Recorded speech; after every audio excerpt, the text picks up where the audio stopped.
السلام عليكم ورحمة الله وبركاته. إليكم التشكيلة المنادى عليها من طرف الناخب الوطني السيد وليد الركراكي تحضيرا للمقابلة الودية التي ستجري في شهر أكتوبر من هذه السنة.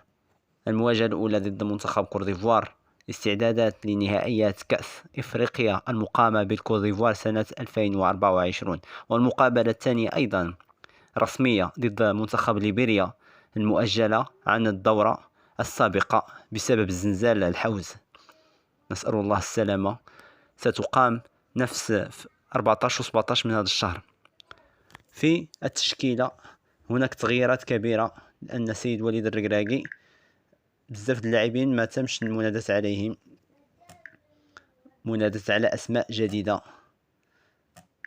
منها الجاهزية ومنها كثرة الإصابات للحقات المنتخب المغربي. نبدأ بحراسة المرمى: ياسين بونو، منير الكجوي، المهدي بن عبيد.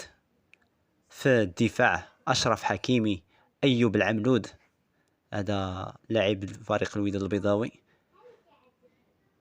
عبد أبقار، نايف أكراد، غانم سيس، يونس عبد الحميد، نصير المزراوي، يحيى عطية الله، أمير راتشيلدسون.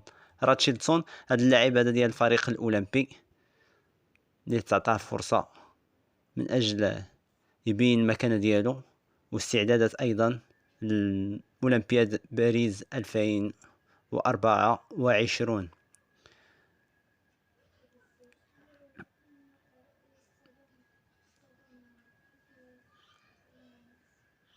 إكمالا للتشكيلة: قلنا أسامة العزوزي، سفيان مرابط، سالم أملاح، عز الدين أناحي، بلال الخنوس، أمين حارث، إبراهيم صلاح، أيضا هذا اللاعب ديال الفريق الأولمبي اللي شاهدناه في الرباط مع المنتخب الأولمبي، إسماعيل السيباري أيضا من المنتخب الأولمبي، أمين عدلي اللاعب الجديد ديال لاعب فريق ليفركوزن اللي كيأدي واحد موهبة كبيرة معترف به الجميع في ألمانيا. اختار المنتخب المغربي، غتكون المقابلة الثانية ديالو إن شاء الله.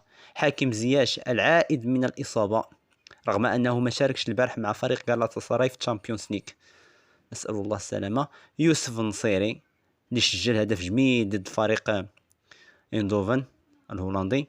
أيوب الكعبي اللي رجع كيسجل أهداف مع فريق أولمبياكوس اليوناني، رجع كيسجل أهداف كثيرة، كنتمناو له حظ كبير. عبد الزلزولي اللي سجل هدف جميل في البطولة الإسبانية مع فريق بيتيس. وأخيرا طارق السوداني اللي رجع المستوى ديالو ورجع من الإصابة وسجل أهداف في آخر في الأسبوع مع فريق البلجيكي. هذه هي التشكيلة المعتمد عليها لمباراتي ليبيريا وكورديفوار.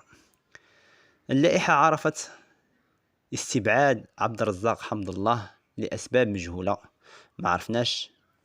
عبد الرزاق لا يعاني من أي إصابة، كان في اللائحة اللي كانت مستدعاة لمواجهة فريق أصبهان الإيراني، ما شاركوش.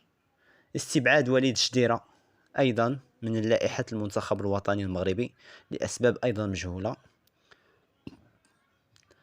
وليد الركراكي قرر استبعاد أيضا جواد اليميق لاعب الوحدة السعودي من لائحة المنتخب الوطني المغربي. برايم دياز لاعب ريال مدريد لم يتم المناداة عليه لا من الفريق الإسباني ولا من المنتخب المغربي. هذه هي التشكيلة، ونتمنى أن الحاضر دائما كيكون أحسن من الغائب، فكنتمنى إن شاء الله نشوفوا منتخب قوي، منتخب متزن، منتخب شاب اللي إن شاء الله نتمنى له مسيرة موفقة.